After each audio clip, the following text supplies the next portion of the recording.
மாநிலத்தினுடைய சொந்த நிதி ஆதாரத்தினை கொண்டு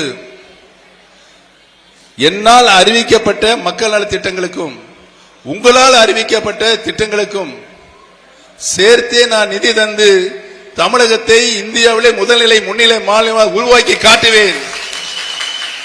நீங்கள் என்ன அச்சுறுத்தல் தந்தாலும் தமிழகம் தலை குனியாது.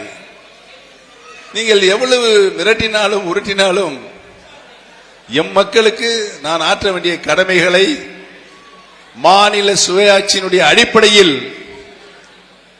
தந்து இந்தியாவிலே தமிழகத்தை முதல்நிலை மாநிலமாக உருவாக்கி காட்டு என்று சூளுரைத்துதான் நம்ம தமிழகத்துடைய பொருளாதார நிலையை 11.08 கடந்த 12 ஆண்டுகளில் இந்த அளவுக்கு பொருளாதார நிலை உயர்ந்த மாநிலம் எந்த மாநிலத்தையும் இல்லை என்ற நிலையை